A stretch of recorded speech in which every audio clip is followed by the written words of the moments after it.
Olá, meus caros, estamos de volta aqui com o nosso curso de Constitucional, falando de poder executivo. Para quem não se lembra, meu nome é Paulo Peixoto, leciono Constitucional e Humanos para a OAB e concurso. E vamos lá, vamos dar sequência, vamos continuar falando a respeito do crime de responsabilidade. Muito bem, você anotou aí o conceito. Falávamos que era um ilícito de caráter político e administrativo, não tem nada a ver com direito penal, repito, consistente em condutas que violam a Constituição e a lei. Muito bem. O que a nossa Constituição, nesse artigo 85 que eu pedi para você anotar aí, diz? Ele fala, são crimes de responsabilidade os atos do presidente que atentem contra a Constituição e especialmente contra, olha só, a existência da União. Certo? Alguma conduta do presidente que quer, de alguma forma, acabar com a União Federal. Um outro, com o livre exercício do poder legislativo, do judiciário, do Ministério Público, dos poderes constitucionais. O presidente fecha o Congresso. Crime de responsabilidade. Ele está atentando contra a separação dos poderes. Contra o exercício dos direitos políticos, individuais e sociais. O presidente da República, de alguma forma, atenta contra o artigo 5º, artigo 6º da Constituição. A conduta dele, nitidamente, violaria esses dispositivos. Contra a segurança interna do país. Alguma medida que gera um tumulto, gera completamente um descaso com a segurança. Um outro aqui que está sendo o campeão ultimamente dessas questões. Probidade administrativa. O que é a probidade administrativa? Qualquer conduta do presidente da República que viole a probidade administrativa já pode dar ensejo a um procedimento de impeachment. Ou seja, porque quem comete crime de responsabilidade vai ter o procedimento de impeachment. Contra a lei, a Dilma inclusive foi enquadrada aqui, probidade administrativa. Ah, professor, eu entendo que foi golpe, aí é outra história, cara. É outra história, é outra conversa. Mas como que se deu o procedimento? Eles enquadraram aqui, probidade administrativa. E ela foi enquadrada no outro aqui também, a lei orçamentária. Lembra das pedaladas? Enquadraram aqui. O cumprimento das leis e das decisões judiciais. Imagine, eu comentei inclusive isso, quando a gente falou, acho que de estado de defesa, estado de sítio. Se por um acaso o Congresso não autoriza a decretação e o presidente mantém, ele está descumprindo uma decisão. Aqui, cumprimento das leis e das decisões judiciais. A Constituição diz isso, que é para cumprir assim. Então ele está descumprindo a Constituição. Logo, pode cometer crime de responsabilidade.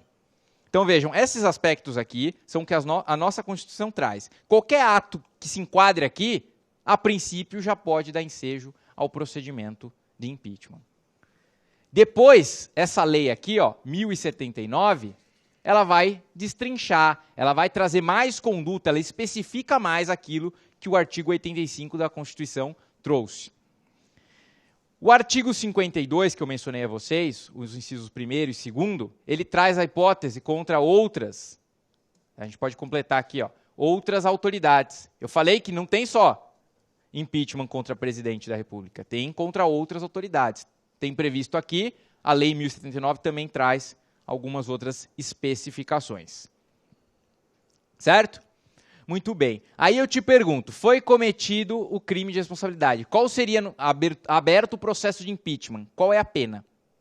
Sanção. Olha só, hein? Sanção.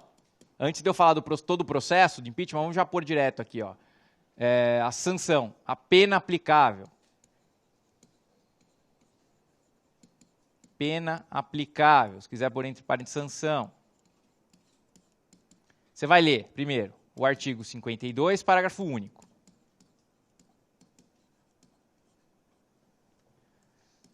O que é que diz a nossa Constituição? Eu vou ler para vocês, para não dar margem a erro, para vocês verificarem o que está disposto expressamente. Olha o que diz o 52, parágrafo único. Nos casos previstos no inciso tal e tal, funcionará como presidente, barará, barará, barará.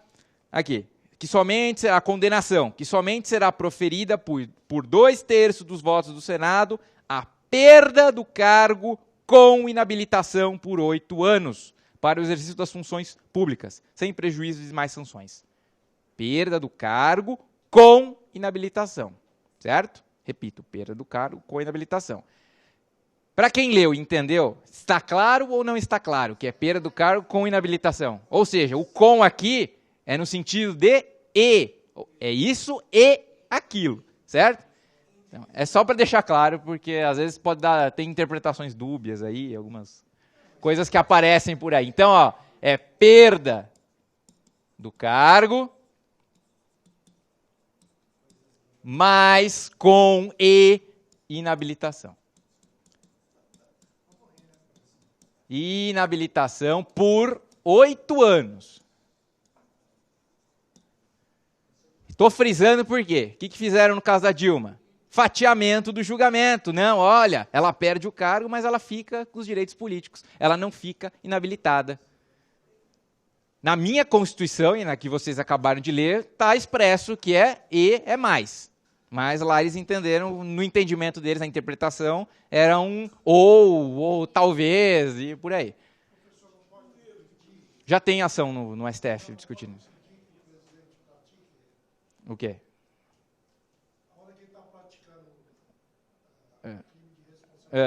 Como assim? Impedir a prática do crime? Se alguém descobrir, mas o problema é que você geralmente descobre que depois, né? Depois que a pessoa cometeu o crime. Não tem como ser no momento ali. Na hora que ele está cometendo, ele vai cometer uma improbidade administrativa ali. Não tem, é depois. Você geralmente descobre depois. Não tem como descobrir antes. Você vai descobrir no futuro. Então vejam, perda do cargo, mais a inabilitação por 8 anos. Estamos frisando por quê? Que a Dilma sofreu impeachment, perdeu o cargo, continuou com os direitos políticos, inclusive, vocês bem sabem, é candidata ao Senado por Minas Gerais. Então, ela está como candidata e é bem capaz que ganhe. Porque está com maioria, acho que, de votos, se eu não me engano. Muito bem. Tá aí. Então, essa aí é a sanção, é a pena aplicável para quem comete crime de responsabilidade. Antes de eu falar do procedimento, eu quero que você anote aí, ó, esse julgado. Esse julgado é o julgado icônico, que é a DPF, se a caneta me ajudar, eu escrevo, a DPF 378. Essa, a DPF, esse julgado é o julgado que analisou o processo de impeachment da Dilma. A DPF 378 é julgado pelo STF, proposta pelo Partido Comunista, PCdoB. Por quê? Só para relembrar, só para vocês lembrar o que aconteceu. Tava toda aquela discussão lá, na época ela ainda estava amiguinha do como chama? O que era presidente da Câmara? Fugiu agora. Eduardo Cunha, lembrei. O Eduardo Cunha ainda estava lá, estava começando até aquela discussão, aquela briga, aquela racha dos partidos, não estou de mal e por aí vai. Bom, o Eduardo Cunha recebeu o processo, a petição da Janaína, lembra, do Hélio Bicudo? Recebeu a petição deles, deu o andamento, e aí, só que ele estabeleceu, de acordo com o regimento interno da casa, nós vamos fazer assim, vai passar pela comissão tal, e não sei o que lá. Estabeleceu um rito. O Partido Comunista questionou isso. Falou, não, peraí, esse rito aí que você está seguindo, a lei no 1079, que é a lei que estabelece o procedimento, não tem essa previsão expressa, você está inventando. Muito bem. Jogaram essa questão, judicializaram, levaram para o STF. Até o STF julgar, demorou um tempinho, foi logo naquele momento, lá no final do ano, quando eles propuseram essa DPF, ainda talvez, se tivessem ido à frente e não tivessem sido questionado, ela tivesse salvado. Bem capaz. Só que a DPF demorou um tempo para ser julgada, aí veio o Delcídio, aquela história toda, pronto, aí já era, acabou de vez, porque aí não tinha como mais segurar. Quando veio a delação do Delcídio, não tinha mais como segurar. Aí o Eduardo Cunha já, agora não vou mais voltar atrás, estamos de mal e por aí vai. Também dançou, depois entrou. Também. Então eu quero que você entenda, eu vou depois disponibilizar para vocês, eu tenho a ementa desse julgado, porque o julgado tem umas 400 páginas, acho que vocês não vão querer ler. A ementa tem acho que 12 páginas, para você ver como o negócio é. A ementa, tá? A ementa. Tem umas 12 páginas, eu disponibilizo para vocês depois nas minhas redes sociais, para vocês darem uma lida. Só para vocês verificarem, porque o STF, ele regrou, ele disse, olha, o procedimento de impeachment vai ser assim. Ele disse, o artigo tal da Lei 1079 foi recepcionado, esse não foi, o outro foi, e por aí vai. Eles estabeleceram como ia ser o rito, justamente pela oposição ao que o Eduardo Cunha estabeleceu lá na Câmara, quando chegou para ele. Tranquilo? Tem aqui todo mundo junto? Muito bem. Então, agora vamos falar do procedimento em si. Então, pula uma linha. E vamos lá. Procedimento de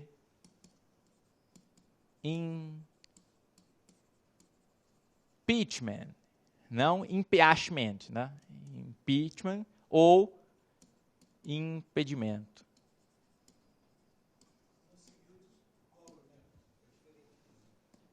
Eles deram uma misturada. Procedimento de impeachment ou impedimento. Tá? Você vai ler sobre o tema, o artigo 86, é na sequência. O artigo 86 da Constituição dá a diretriz. Certo? Aqui nós vamos pautar, pessoal, o que vale para a sua prova, é o que está na Constituição. E não vai te perguntar como que o STF definiu muito bem esse rito, que aí é meio confuso a questão. Porque no Collor foi mais ou menos de um jeito, na Dilma deram uma ajustada. Cada vez que vai aparecendo, eles vão dando um ajuste. O que eles vão te perguntar? O que está na tua Constituição, que é o que está no artigo 86. Então não se preocupe em querer entender como que foi toda a confusão lá no caso da Dilma. Só entenda que a nossa Constituição estabelece. Eles não vão fugir disso, não tem como. Não vão, mesmo porque você não vai ter lá jurisprudência para poder fundamentar a sua prova. Certo? Você vai estar lá, vai te perguntar, é objetiva a questão. É o que diz a Constituição sobre o tema. É isso. E por aí vai. Muito bem, o procedimento. Primeira consideração. Ele é um procedimento bifásico. Bifásico. Ou seja, duas fases. Bifásico. Nós temos, de um lado, a primeira fase, que é chamada juízo de admissibilidade, já vou colocar, tá? E a segunda fase, que é o processo e julgamento. Então, ó, fase 1. É o chamado juízo de admissibilidade. E a fase número 2 é o processo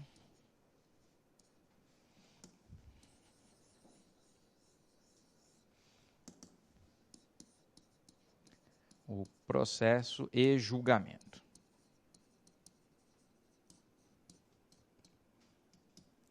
Beleza, vamos lá. Juízo de admissibilidade. Quem faz? Interrogação. Muito bem. Quem faz, meus caros? É a Câmara dos Deputados. É a Câmara dos Deputados. Câmara dos Deputados.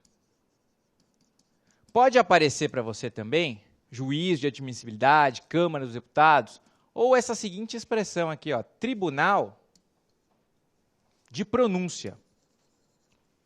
Pode ser que apareça, acho pouco provável, mas vai que, né? Tribunal de Pronúncia. Isso. Aqui, a Câmara age como um tribunal de pronúncia. É isso. A Câmara dos Deputados é que fará esse juízo de admissibilidade. Só para você entender, quem pode apresentar, então, a petição dizendo, olha, presidente cometeu um crime de responsabilidade? Quem pode? Será que tem algum legitimado específico? Não sei, uma entidade? Exatamente. Qualquer pessoa. Então, ó, qualquer pessoa tendo ciência de que há um crime de responsabilidade e tenha provas, obviamente, não adianta só peticionar dizendo, cometeu o crime. Fundamentada, petição, com provas, juntando vários fundamentos, dizendo, olha, cometeu crime de responsabilidade. Qualquer pessoa encaminha essa petição ao presidente da Câmara. Eu vou só trocar de tela por essa observação, daqui a pouco eu volto, tá? Ó, então põe aí, OBS. Qualquer pessoa pode apresentar a petição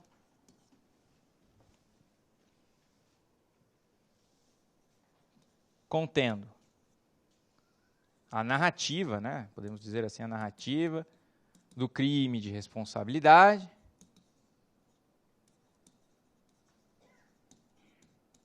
Do crime de responsabilidade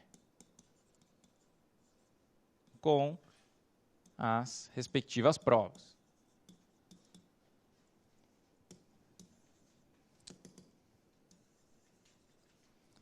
Com as respectivas provas. Aí você pode completar. A petição será dirigida ao presidente da Câmara. E essa é uma das atribuições do presidente da Câmara, receber essas petições. E aí cabe a ele analisar o que procede e o que não procede. Ah, essa daqui está bem fundamentada, vou seguir. Ah, essa aqui não dá, arquiva. Só que vejam, tem um caráter aí, de certa forma, discricionário. Ele que vai analisar, falar, essa aqui vai, essa aqui não vai.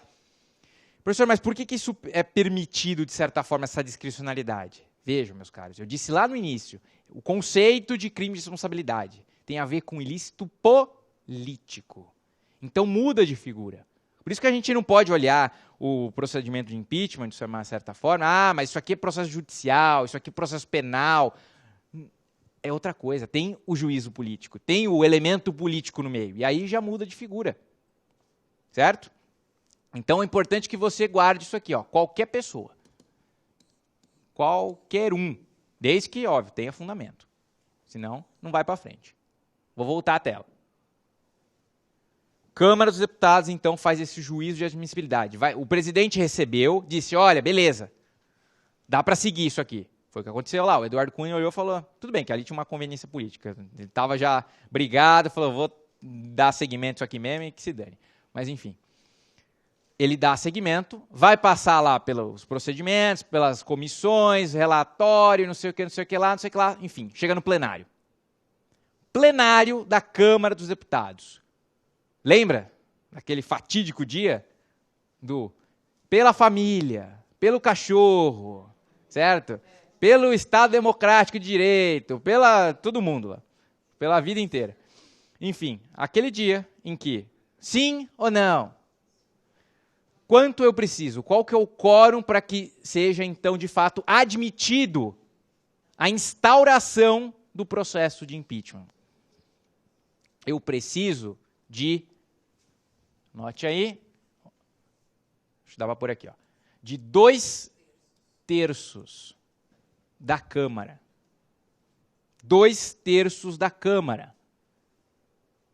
2/3 da Câmara. Em números, quanto que dá isso aí? Vai, faz uma conta aí.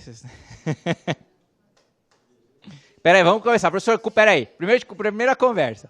Quantos deputados tem na Câmara? Não.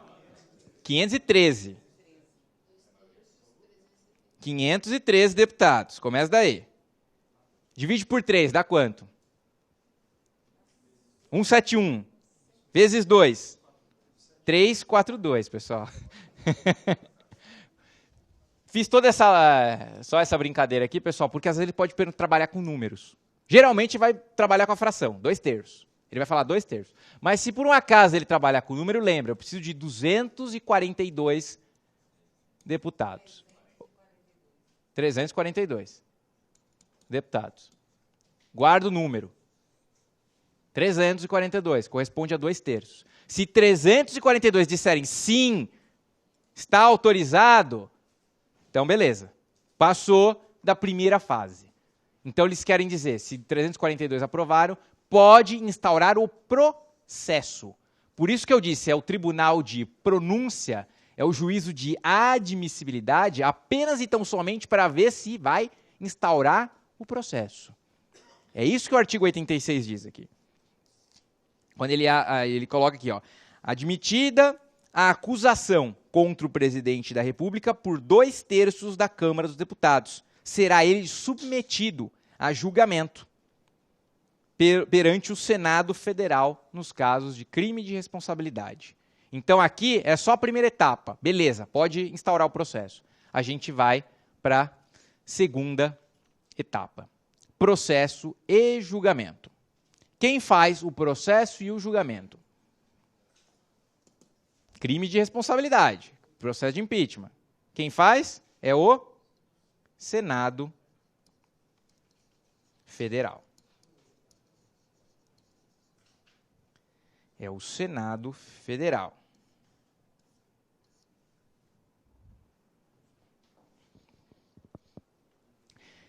E mais do que isso, quem que vai... É o Senado Federal, ou seja, os senadores agora vai ter todo o processo, ou seja, vai dar aquela história de contraditório, ampla defesa, vai ouvir testemunha. Vocês lembram? Foi lá ministro tal, isso aqui. Ouve o indivíduo, no caso o presidente, ouve o que ele tem a dizer, as testemunhas, vai ouvir todo mundo. Aí funciona mais ou menos num ritmo de um processo judicial que vocês conhecem, certo? Apresenta, tem a petição, digamos, a petição inicial, que foi essa que já foi recebida, depois vai ter a defesa, depois vai ter a instrução com as testemunhas, não sei o quê, e no final, a decisão. Senado Federal. E quem que preside tudo isso aí? É o presidente do STF. Na época era o Lewandowski. Então, ó, processo de julgamento é feito pelo Senado Federal, você pode pôr aí, ó, presidido pelo ministro-presidente do STF. Então, ele que vai organizar os trabalhos, é ele que vai dar todo o contorno ali. Ministro-presidente do STF.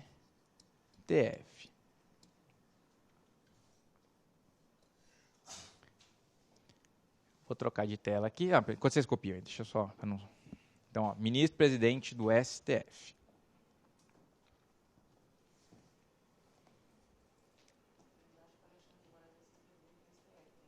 Ah, um dia vai. Não, vai, porque vai seguir a sequência. Então, todos os ministros vão virar presidente um dia. A não ser que ele morra antes ou saia antes, mas enfim. Mas vamos lá. Processo e julgamento. Senado Federal, presidido pelo ministro-presidente do STF. Antes de eu trabalhar com a questão final aqui dos números, só vamos pôr essa observação aí. Deixa eu voltar aqui. Eu vou trocar de tela, tá? Eu volto daqui a pouco. Troca mais uma. Aí, óbvio. No processo, vírgula, assegura-se ao presidente o contraditório e ampla defesa.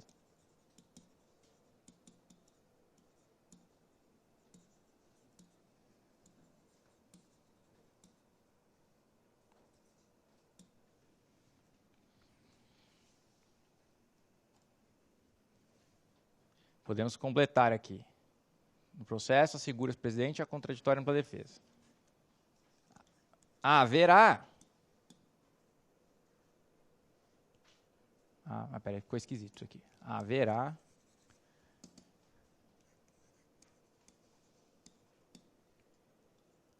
a fase postulatória. Lembra do processo civil? As partes apresentam as petições. A petição já é aquela que já foi apresentada lá na Câmara, ela vai e agora vai considerar como instaurado o processo. Então, a petição inicial apresentada, a fase postulatória, depois vem a defesa, haverá a fase postulatória, a fase, podemos aí dizer até as fases do processo, né? A fase instrutória e decisória.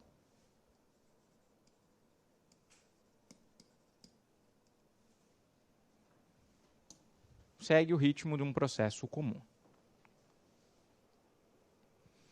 Muito bem.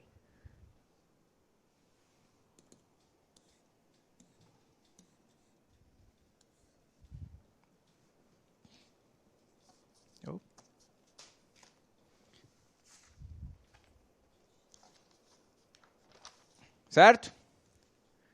Podemos voltar lá? Então, tranquilo, você anotou isso aí. Voltando aqui para o esquema. Processo e julgamento. Senado Federal. Qual que é o quórum, então, depois de todo o processo, de ouvir todo mundo, que vai ser o julgamento final? 2/3 também. É o mesmo. 2/3. Agora aqui, ó, Senado. 2/3, que corresponde a quanto em número? Professor, de novo essa história de número.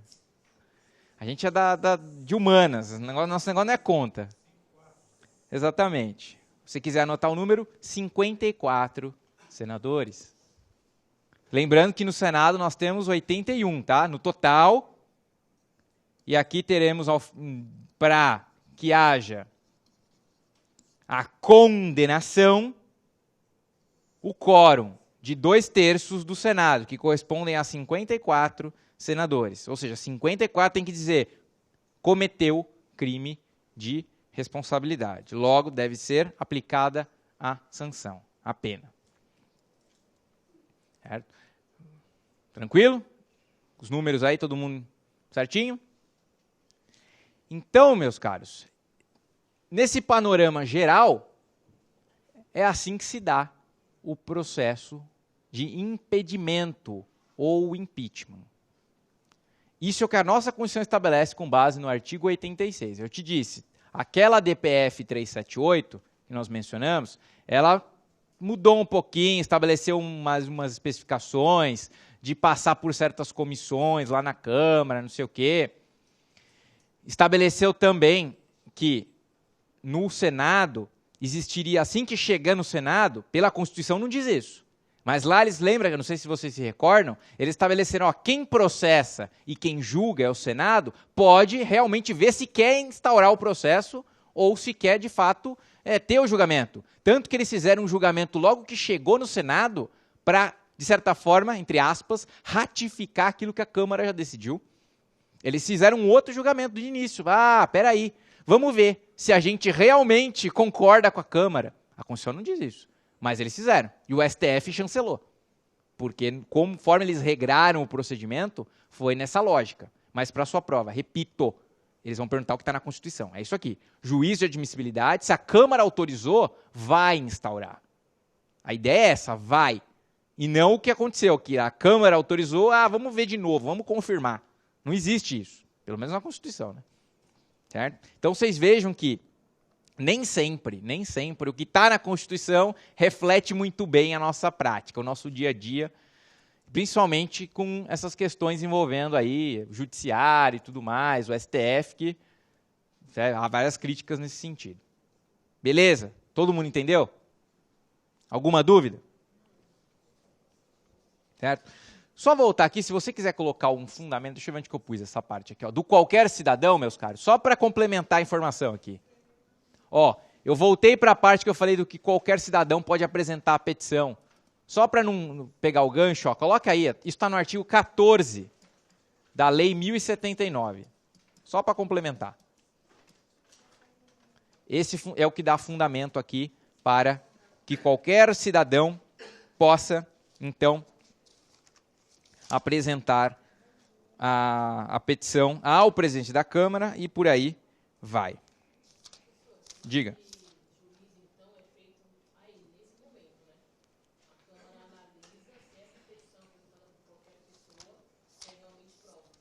Exatamente. Quem faz isso, estão me perguntando aqui, esse juízo, na realidade, é feito pelo presidente da Câmara, ele vai olhar de início se a petição tem um mínimo, sabe, se não é inepta. Se ela tem um mínimo de requisitos, está correta, se estão descrevendo a conduta, se tem provas, se ele achar, essa aqui tá boa, tá ok. Aí ele vai passar pelas comissões na Câmara até chegar no plenário, certo? Deixa eu só abrir aqui 1239, o artigo, a lei.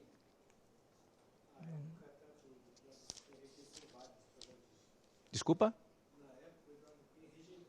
Sim, rejeitou. Não tinha um só. Tinha uma pancada. Era um monte. A da Janaíne, do Hélio Bicudo e do Miguel Reale Júnior, ele falou, essa aqui é a que está melhor, vai. Mas tinham outras. Sim. Inclusive, ó, hoje, só lá com o Rodrigo Maia, também tem um monte lá. Você acha que não tem? Contra o Temer. Também está segurando lá. Por quê? Aí é uma questão política. Cabe a ele decidir o que dá seguimento ou não. Aí, óbvio, depende da conveniência. Se ele mais para cá ou mais para lá, ele pode segurar, pode deixar a questão lá. Vejam então, meus caros, eu estou abrindo aqui a Lei 1079, e logo de cara ela fala do presidente da República, fala dos ministros, e nos artigos 5º em diante, ela trabalha com essa questão do que são os crimes de responsabilidade, ela especifica. Então, aquelas disposições que eu li para vocês na Constituição, atenta contra a União, aqui ele vai especificando. Depois, quem tiver a curiosidade de ler, a Lei 1079, ele vai especificando, ele vai falando, ele vai trabalhando com isso também. Fala aqui, ó, é possível impeachment, crime de responsabilidade e, consequentemente, o impeachment do Procurador-Geral da República, certo? Possível. Dos ministros do STF, ó, tem previsão expressa aqui na lei. Só para a gente colocar uma complementação, essa lei aqui, 1079, também dispõe a respeito do processo de impedimento ou impeachment dos governadores. Vamos pôr outro óbvio. Não, vou pôr asterisco, vamos mudar um pouco. Põe aí, ó. A lei 1079, de 50, também dispõe sobre o processo de impeachment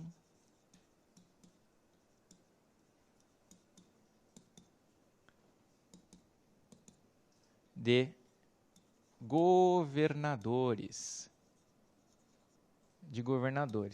Deixa eu só pegar o artigo aqui. Está no artigo 74 e seguintes.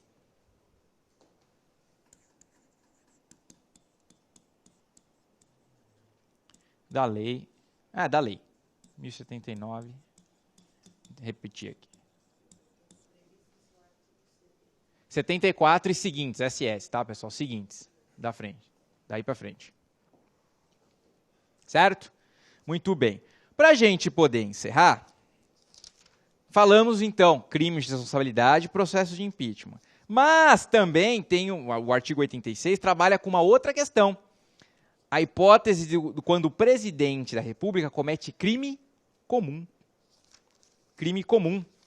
Está tudo no mesmo artigo. Ele fala das duas hipóteses, do crime de responsabilidade e do crime comum. Então, a gente pode pular uma linha e mudar o tema, e escrever agora. Todo mundo aqui, beleza? Essa parte? Então, tranquilo. Então, põe aí, ó.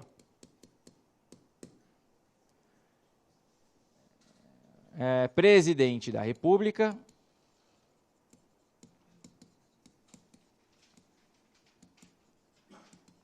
e crime comum. O Temer conseguiu a proeza de ser o primeiro presidente da história do Brasil que foi processado por crime comum do exercício da função. Ele inaugurou várias coisas, a gente pode perceber, né? Intervenção federal não tinha, ele decretou umas coisas. Foi o primeiro presidente a ser processado por crime comum no exercício do mandato. Então. Pois é. Coisas do Brasil. Como tem um colega meu que sempre diz isso, o Brasil não é para principiantes. Aqui a coisa não é para amador, não. Aqui o negócio é sério. Vejam só.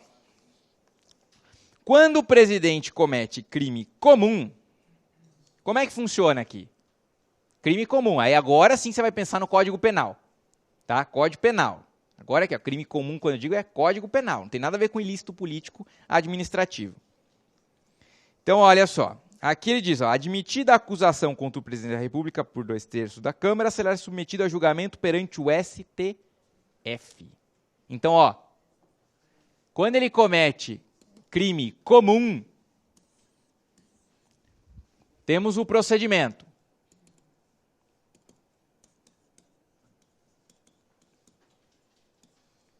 Procedimento. Primeira fase. Adivinha? Juízo de admissibilidade. Tudo bem.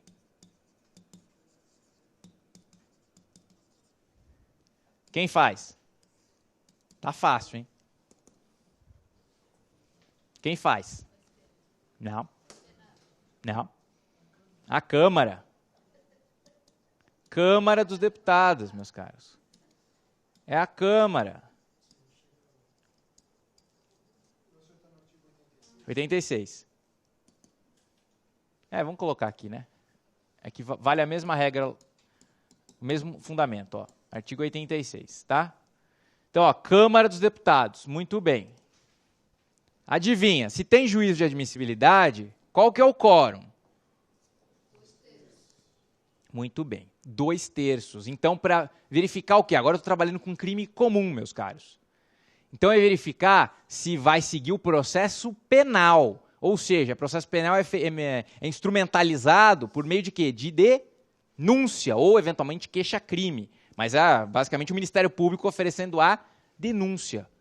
Então, vai verificar se a denúncia, o Ministério Público, o PGR, sendo mais específico, ele vai lá e apresenta a denúncia.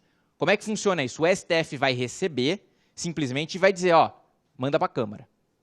A Câmara vai fazer o juízo de admissibilidade por 2/3. Você já viu comigo, 342. É isso.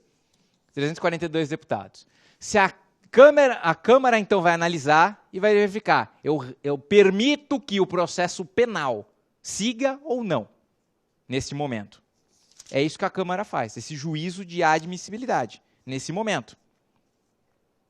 Se eles entenderem ok, a denúncia vai ser recebida. Aí o STF, aí eu agora passo para a segunda fase, que é feita pelo STF. Então, ó, fase 2, que vai ser processo e julgamento, até aqui não foge muito da outra regra. Processo e julgamento, só que aqui, cuidado, é feito pelo STF. Aqui não tem nada de Senado, porque aqui não é político. Aqui é processo penal. Por isso que é feito pelo STF. Aí é a maioria, né? A maioria do STF. Aí. Certo? Aqui não tem 2/3, tá, meus caros? Aqui é a maioria do STF para julgar. Então, veja, nas infrações, olha o que diz o 86. Nas infrações penais comuns, aqui, ó, admitida a acusação contra o presidente da República por 2/3 da Câmara, será ele submetido a julgamento perante o STF nas infrações penais comuns. Essa sequência. A Câmara fez o juízo de admissibilidade, recebeu, pode denunciar, pode mandar seguir. Quem vai julgar? O STF.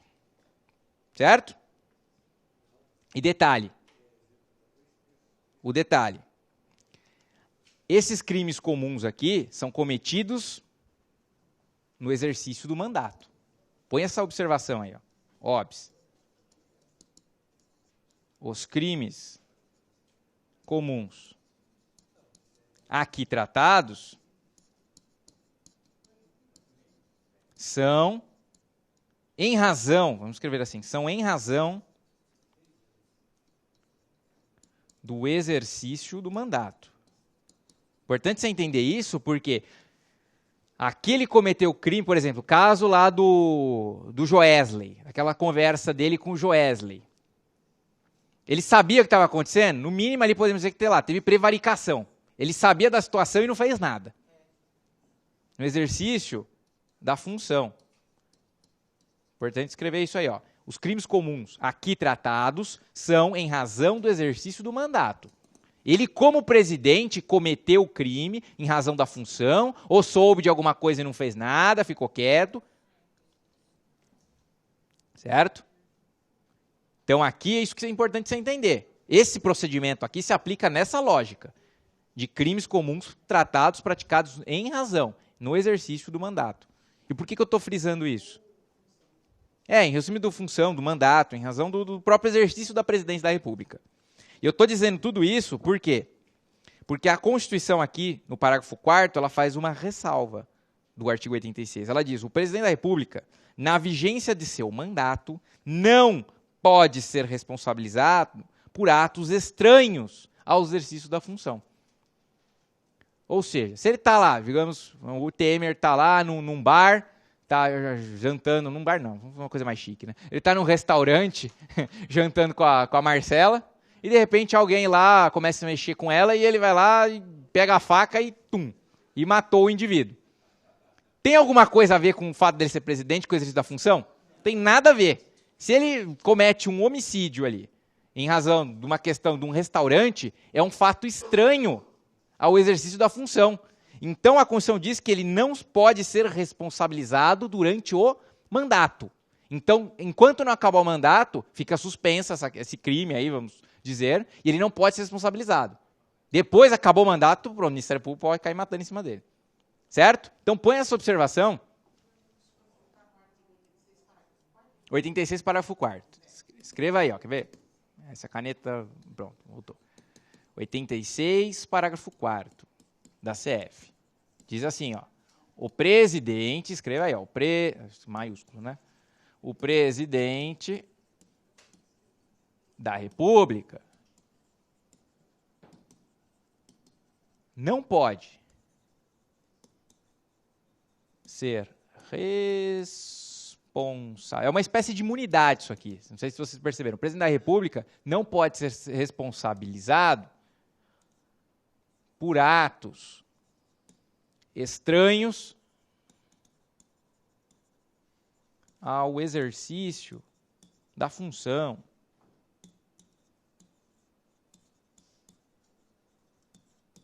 Entenda, quando eu digo não pode ser responsabilizado, isso aqui tem a ver durante o mandato. Perfeito. Ó, põe uma vírgula aí. Não, não tem vírgula aqui, peraí. Durante o mandato. Se quiser, você pode colocar aqui uma espécie, entre aspas, aqui, ó, de imunidade.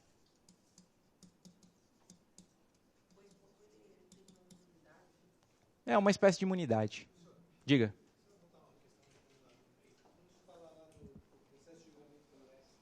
Uhum. Sim, sim, vai ser julgamento por maioria, vai ser por maioria. Maioria. Que ultimamente tá aquele famoso 6-5, né? Fica aquela situação complicada ali, sempre agora eu decido. Diga. Sim. Engaveta. Não, calma. Se ele engavetou, ele simplesmente não, durante um mandato, essa questão. Quer ver? Vamos voltar aqui, ó, só para a gente entender esse ponto. Olha só, admitida a acusação contra o presidente da República por 2/3, aqui, ó, nas infrações penais comuns, é recebida a denúncia queixa-crime pelo STF. Se a Câmara entendeu que não deve receber, naquele momento, porque ele está exercendo a função de presidente, acabou, ele não é mais presidente, aí não tem mais nenhuma admissibilidade aqui, aí pode dar sequência. Entendeu? É só enquanto ele está com uma função de presidente, em razão do cargo aqui, não é nem em razão da pessoa, é em razão da função que ele ocupa. Sim, sim, sim. Sim, se eles autorizarem que o processo tramite naquele momento, a denúncia, ele possa ser processado durante o exercício da função. Tá, se eles disseram não autorizamos. Como se eles não exercem? Eles têm que exercer. Isso aí vai trancar a pauta, eles têm que exercer. Entendeu?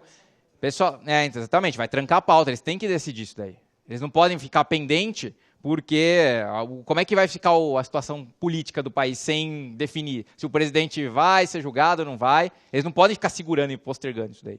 Tem que ser decidido. Então, meus caras, só para a gente fechar aqui, seguinte.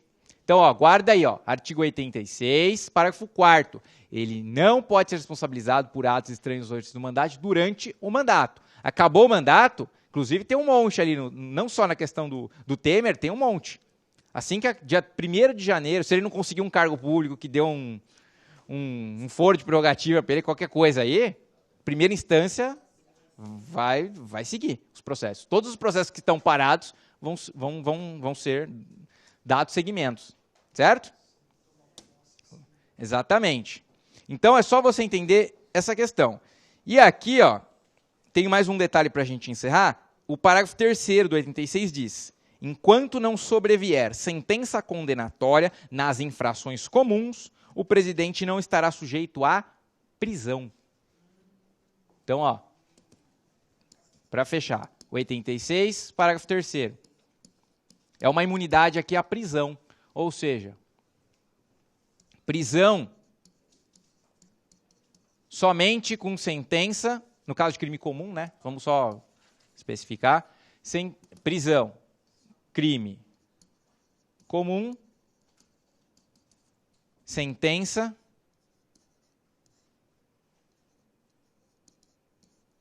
condenatória.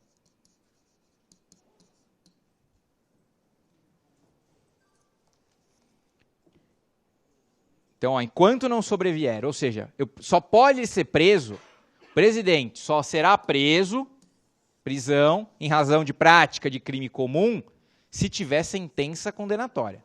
Se não tiver sentença condenatória, ele não vai ser preso. Não, aí pode ser preso durante o mandato. Eventualmente. Mas veja que para ele ser preso durante o mandato, a Câmara tem que ter autorizado a abertura do processo e o STF já vai ter que estar julgando. Tem essa imunidade. Só que se a Câmara já autorizou o processo durante o mandato e no final, sei lá, o STF dá uma decisão, ele pode ser preso. Aí vai ser preso, vai ter os direitos políticos suspensos, vai sair do cargo. Tranquilo? Então, meus caros, é isso com relação ao poder executivo. Espero aí que vocês tenham sanado as principais dúvidas e fico à disposição nas redes sociais para quem tiver alguma dúvida. E encerramos por aqui, então. Até mais.